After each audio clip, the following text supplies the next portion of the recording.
அது பனிக்காலம். அந்த கிராமத்துல ஒரு ஏழை இளைஞன் வாழ்ந்துகிட்டு இருந்தான்.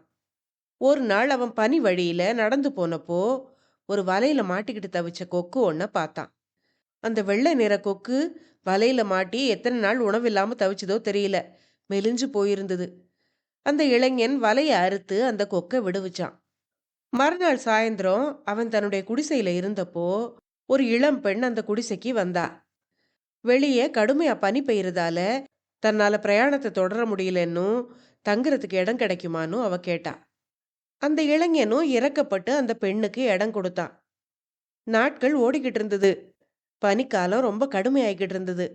அதே சமயத்துல அந்த இளைஞனுக்கும் அந்த பெண்ணுக்கும் காதல் மலர்ந்தது. அந்த இளைஞன் அவளை கல்யாணம் பண்ணிக்கிட்டான். ஆனாலும் வறுமையில இருந்ததால அந்த பெண்ணுக்கு சரியா சாப்பாடு போடக்கூட அவனால முடியல. அப்போ ஒரு நாள் அந்த பெண் அவங்கிட்ட சொன்னா, எனக்கு நெசவு செய்ய தெரியும்.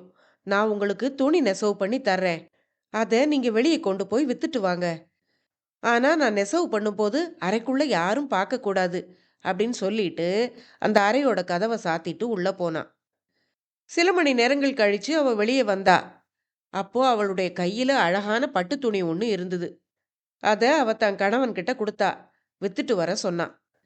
அந்த இளைஞனுக்கு அந்த துணியை போய் வித்ததுல நிறைய பணம் கிடைச்சது.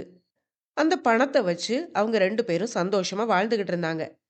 அந்த சமயத்துல அந்த இளைஞனுக்கு மனசுல ஒரு சந்தேகம் எழுந்தது.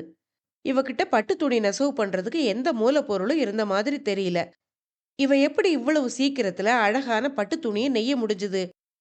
இதை நம்ம எப்படியாவது கண்டுபிடிக்கணும் அப்படின்னு நினைச்சுக்கிட்டு ஒரு நாள் அறைக்குள்ள போய் அந்த பெண் நெசவு பண்ணும்போது திருட்டுத்தனமா அவன் எட்டி பார்த்தான். உள்ள பார்த்தவனுக்கு ஆச்சரியமும் அதிர்ச்சியும் காத்திருந்தது.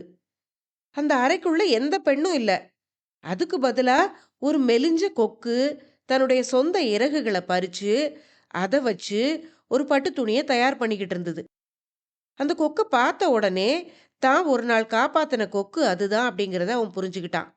அதே சமயத்துல அறைக்குள்ள கொக்கா மாறி இருந்த அந்த பொண்ணும் அவனை பார்த்துட்டா. நான் கஷ்டத்துல இருந்தப்போ நீ எனக்கு உதவுன. உன்னுடைய அந்த கருணை எனக்கு பிடிச்சிருந்ததால நானும் பெண்ணா மாறி உன் கூட வாழ்ந்துகிட்டு இருந்தேன்.